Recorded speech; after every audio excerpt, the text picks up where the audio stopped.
ya. Amin, amin, amin. Bapak Ibu, kita masih dengan tema yang diberikan oleh Bapak Pembina kita, yaitu mengenal Yesus dengan benar.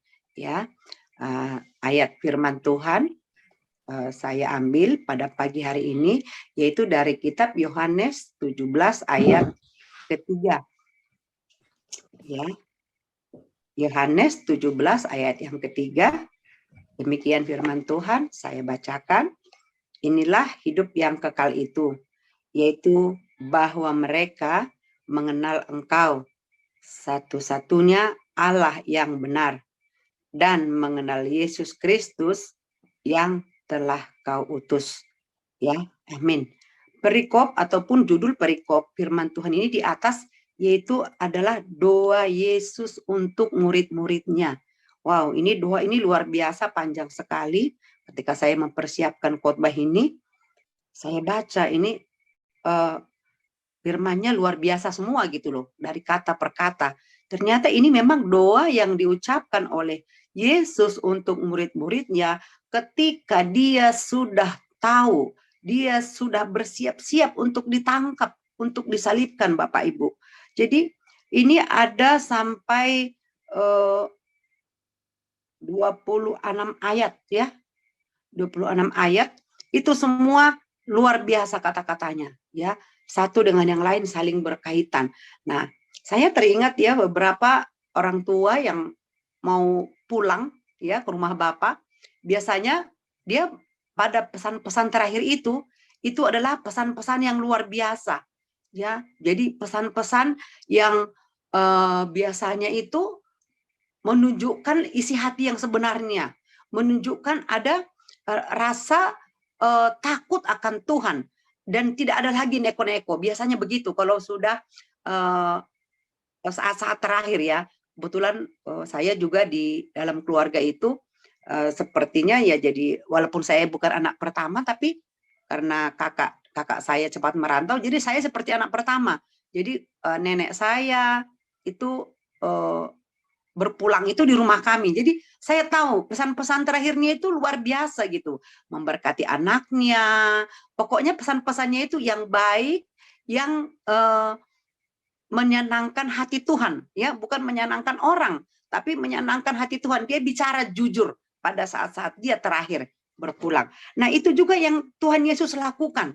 Ketika dia bersiap-siap, ketika dia sudah tahu bahwa waktunya sudah tiba, dia akan diserahkan, dia akan ditangkap oleh para imam-imam pada waktu itu, ya dia berdoa untuk murid-muridnya, berdoa untuk kita seluruh pengikutnya yang ada di seluruh muka bumi ini. Ya, dan tadi satu ayat tadi yang saya bacakan buat kita, dia berkata bahwa hidup yang kekal itu yaitu ketika kita, ya mereka katanya itu siapa? Murid Tuhan, yaitu kita. Ketika kita mengenal bahwa Allah itu satu-satunya Allah yang benar dan bahwa Yesus itu adalah utusan Allah Bapa untuk menyelamatkan seluruh dunia ini.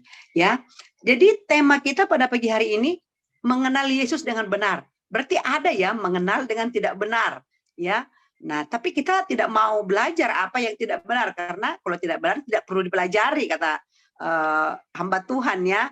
Nah, itu otomatis itu nggak usah diajari kalau yang tidak benar. Jadi kita belajar apa yang benar. Ada pepatah dunia berkata, tak kenal maka tak sayang. Benar juga ya.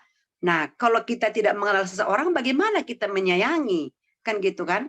Nah, oleh karena itu pada pagi hari ini kita mau belajar untuk mengenal Tuhan itu, Yesus itu siapa? Untuk mengenal Bapa itu siapa? Sesuai dengan firman Tuhan tadi, kita harus mengenal Bapa itu siapa? Satu-satunya sebagai Allah yang benar. Dan kemudian Yesus itu juga siapa? Ya. Sekarang pertanyaannya, kalau kita bicara mengenal, itu berarti ada dua belah pihak, ya. Jadi ada yang memperkenalkan. Jadi kalau saya sendiri dengan misalnya dengan contohnya di sini misalnya dengan Ibu Nita, saya kepengen mengenal Ibu Nita untuk lebih baik lagi. Otomatis kami itu harus ada hubungan, ya, ada saling gitu ya. Nah, itulah yang juga yang Tuhan mau pada pagi hari ini, ketika kita mau belajar mengenal Yesus yang sebenarnya, Tuhan yang sebenarnya, maka kita juga harus menyiapkan waktu kita.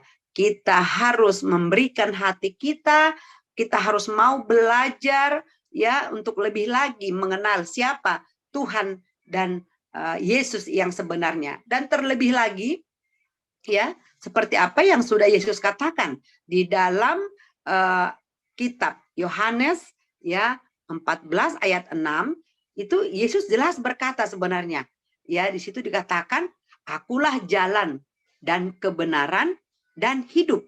Jadi tidak ada seorang pun yang datang kepada Bapa kalau tidak melalui aku. Itu jelas Yesus sudah berkata, dia sudah memperkenalkan dirinya kepada setiap anak-anak Tuhan, kepada setiap orang yang percaya kepada Kristus, bahwa hanya lewat Yesus kita bisa ya sampai kepada Bapa. Kita bisa sampai kepada surga ya.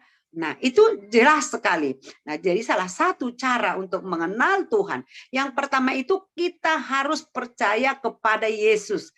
Dan kita tahu ketika kita percaya kepada Yesus Kristus yang mengatakan akulah jalan dan kebenaran dan hidup, berarti kita juga sudah menyatakan diri bahwa kita adalah anak Allah ataupun pengikut daripada Kristus itu sendiri. Nah, pertanyaannya, apakah Tuhan mengenal kita? Kan tadi ada kata saling mengenal, ya kan? Nah, apakah Tuhan mengenal kita? Itu pertanyaannya, ya. Pasti, ya, itu pasti. Ya, kenapa?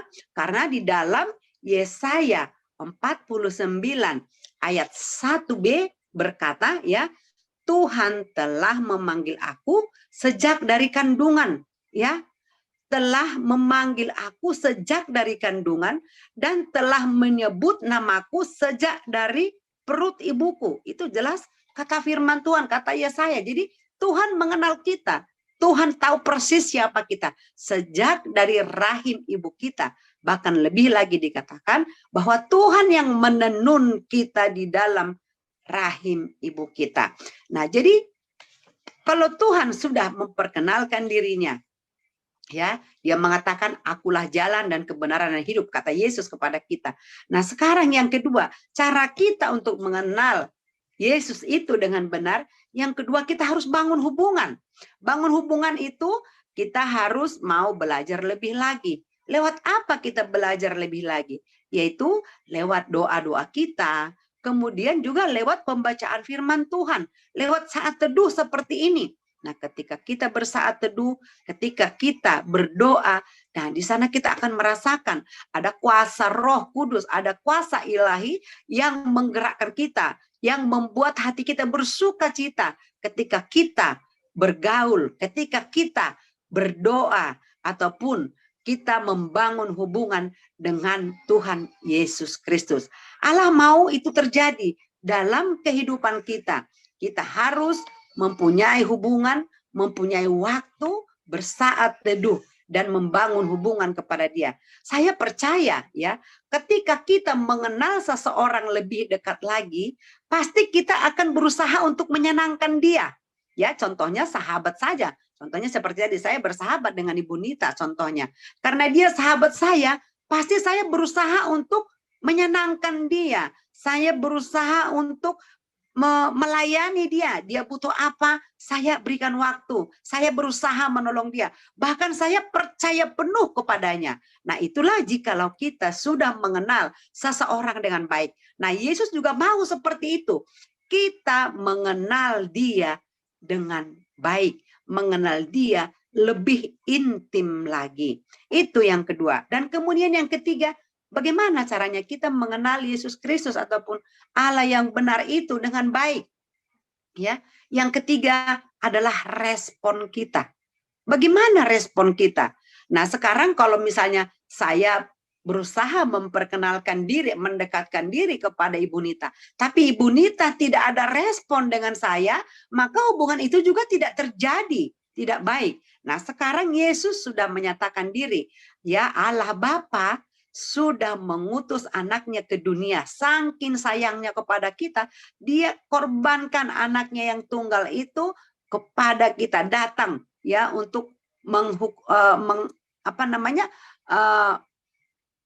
mengangkat kita, untuk menebus kita dari dosa kita. Dia sudah kirimkan. Sekarang bagaimana respon kita? Ya, kalau kita tidak berespon, itu tidak akan terjadi. Kita tidak akan bisa mengenal Yesus ataupun Tuhan itu dengan benar. Ya, firman Tuhan berkata, penghambat ya yang menghalangi kita mengenal Yesus secara pribadi ialah dosa kita.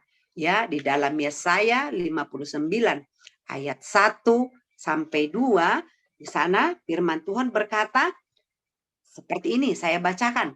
Sesungguhnya tangan Tuhan tidak kurang panjang untuk menyelamatkan, dan pendengarannya tidak kurang tajam untuk mendengar. Tetapi yang merupakan pemisah antara kamu dan Allahmu ialah segala kejahatanmu, dan yang membuat dia menyembunyikan diri terhadap kamu sehingga ia tidak mendengar. Ya, sehingga ia tidak mendengar ialah segala dosamu. Bapak Ibu, luar biasa ya. Pagi hari ini Tuhan singkapkan kepada kita yang membuat kita itu terhalang mengenal Yesus sebagai Tuhan dan Juru Selamat, atau mengenal Allah Bapa sebagai Tuhan satu-satunya, dikatakan dalam kitab Yesaya tadi, ya, ialah dosa kita, ya, pelanggaran kita. Nah, bicara masalah dosa bukan berarti harus dosa membunuh, mencuri, tidak. Tetapi kadang-kadang kita secara tidak sadar di dalam gereja saja kita sering berdosa. Kenapa saya bilang begitu? Karena kita di gereja sewaktu firman Tuhan, kita bukannya mendengarkan firman Tuhan fokus, ya, bukannya kita merendahkan hati mendengarkan firman Tuhan, tapi ada yang sibuk ngobrol juga. Ini sering terjadi di dalam ibadah-ibadah. Ada juga yang main Facebook, chattingan. Nah, itu adalah dosa. Sehingga apa? Firman Tuhan itu tidak mengena di hati kita, karena kita hati kita terbagi, ya, terbagi untuk balas chattingan lah, buka Facebook lah, atau apalah, atau mungkin kita berpikir begini, karena mungkin suami ataupun istri punya rencana, keluarga punya rencana, nanti kita habis ibadah, kita jalan-jalan ya ke pantai ya. Nah, kita di pikiran kita bukan lagi dengan firman Tuhan saat firman Tuhan disampaikan, tapi kita sudah mikirin, kita sudah ada di pantai, kita sudah mikirin apa yang kita bawa dan segala macam. Itu adalah dosa, itu yang menghambat kita.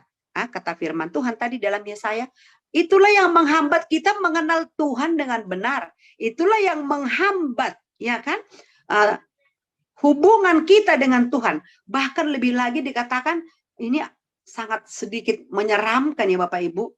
Sehingga dia katanya, ya, di dalam ayat 2:59 tadi, Yesaya 59 ayat 2 tadi, tetapi yang merupakan pemisah antara kamu dan Allahmu ialah segala kejahatanmu, ya kan? Dan yang membuat dia menyembunyikan diri terhadap kamu sehingga ia tidak mendengar ialah segala dosamu. Ya. Jadi ketika kita berdosa, Tuhan itu menyembunyikan diri dari kita, kata kitab Yesaya. Boro-boro menjawab doa kita, mendengar aja dia tidak mau, dia menyembunyikan diri, dia berdiam diri. Wow. Ya, pagi hari ini ya saya ditegur dengan firman Tuhan ini. Ya, saya menyadari, saya tadinya nggak terkepikiran loh, kalau baca firman Tuhan itu sambil chattingan nggak ada masalah ya kan? Ternyata itu penghalang untuk kita mengenal Yesus dengan benar, ya kan? Kita tidak fokus kepada Tuhan, dan sehingga Tuhan tidak menjawab doa-doa kita, bahkan dia tidak mendengarkan apa yang kita doakan karena dosa-dosa kita itu di dalam kitab Yesaya. Oleh karena itu, Bapak Ibu, kita mau belajar. Saya mau belajar untuk bertobat dari hal kecil ini, ya, yang membuat saya menghambat saya untuk bersekutu dengan Tuhan. Tidak bisa fokus kepada Tuhan, tidak bisa mengenal Tuhan dengan benar. Sebenarnya Tuhan punya kerinduan sekali untuk memberkati kita, untuk menolong kita, ya. Tapi itu tadi, karena kita tidak fokus, kita setengah-setengah hati, maka kita tidak mendapatkan apa-apa. Ya, bahkan Tuhan tidak mau mendengar kita, dia menyembunyikan diri. Nah, saya percaya kita tidak mau ini terjadi kepada kita. Ketika kita mendengar firman Tuhan, mari kita fokus, mari kita mengambil rema apa yang menjadi bagian hidup kita. Oleh karena itu Bapak Ibu, pada pagi hari ini, jika kita sudah mengenal Yesus secara benar, ya, yang pertama tadi, kita percaya kepada Yesus, dia sebagai jalan, sebagai kebenaran dan hidup yang kekal. Kemudian yang kedua, kita membangun hubungan lewat doa, lewat saat teduh, lewat firman Tuhan setiap hari. Dan kemudian yang ketiga, kita berespon dengan baik. Kita membuang segala dosa-dosa kita, pelanggaran-pelanggaran kita, hal-hal kecil yang kita lakukan, yang kita mungkin tidak sadar, ternyata itu yang membuat kita jauh dari Tuhan, dan bahkan Tuhan menyembunyikan diri, tidak mau mendengar kita, yaitu dosa-dosa kita. Oleh karena itu, kita pada pagi hari ini, yuk kita belajar bersama-sama, kita mengenal Yesus secara pribadi dengan benar. Masuklah ke dalam hadirat Tuhan, masuklah ke dalam pelatarannya, kata firman Tuhan. Dan saya percaya ketika kita menyenangkan hati Tuhan, maka Tuhan juga akan menyenangkan kita, memberkati kita. Ya, oleh karena itu setiap kita yang sudah mengenal Yesus, maka kita ya akan melakukan ataupun segala sesuatu yang terjadi di dalam kehidupan kita, baik itu suka maupun duka, maka yang pertama-tama kita lakukan, kita datang kepada Tuhan. Kita mau serahkan langkah-langkah kita kepada Tuhan. Dan kita mendahulukan Kristus. Ya, di dalam pelajaran kita dikatakan, kita berpusat kepada kerajaan Kristus. Dan nanti dia akan membereskan semuanya. Dan kita akan diberikan hikmat untuk mengambil tindakan dan melakukan segala hal secara tepat dan sesuai dengan apa yang Tuhan Yesus inginkan. Dan percayalah Bapak Ibu, ya, rencana Tuhan, rencana Yesus dalam kehidupan kita indah. Dan kita mari berespon dengan baik. Mari kita serahkan hidup kita lewat pengenalan, perjumpaan pribadi kita dengan Yesus secara pribadi. Kita akan dimuliakan oleh Tuhan. Tuhan akan memberkati kita. Tuhan akan membawa kita kepada pengalaman-pengalaman yang lebih tinggi lagi. Bagaimana berjumpa dengan Tuhan. Bagaimana Tuhan memberkati kita. Apa yang tidak pernah kita pikirkan. Apa yang tidak pernah kita bayangkan. Itu Tuhan sediakan bagi kita. Oleh karena itu, mari Bapak Ibu, kita terus berharap kepada Tuhan.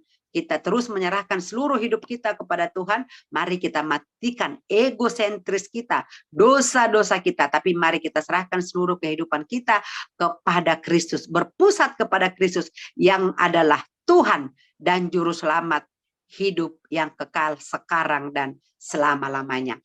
Amin. Untuk firman Tuhan kita berdoa. Bapa, terima kasih buat kebenaran firman-Mu pada pagi hari ini. Biarlah Tuhan lewat pengenalan kami akan Engkau Tuhan. Di dalam Yesus Kristus sebagai putra tunggal yang sudah mau mati dan berkorban bagi kami Bapa. Kami boleh mengalami sukacita. Kami boleh mengalami berkat-berkat yang luar biasa. Berkat jasmani dan juga rohani Tuhan. Dan kami juga Engkau berikan Tuhan sukacita untuk terus membangun hubungan yang baik, yang intim kepada Tuhan. Dan respon dan kami Tuhan mau belajar meninggalkan kesalahan-kesalahan kami, dosa-dosa kami, pelanggaran-pelanggaran kami yang membuat berkat Tuhan terhalang, yang membuat hubungan kami dengan Engkau Bapa terhalang, bahkan doa-doa kami tidak mendapatkan jawaban. Bapa, kami bersyukur pada pagi hari ini kalau kami diingatkan. Terima kasih buat anugerah yang besar. Terima kasih buat penyertaan-Mu. Dan terima kasih buat waktu pada pagi hari ini. Terima kasih Bapa, di dalam nama Yesus kami berdoa dan mengucap syukur. Haleluya. Amin. Saya serahkan ke Pak Surbakti kembali.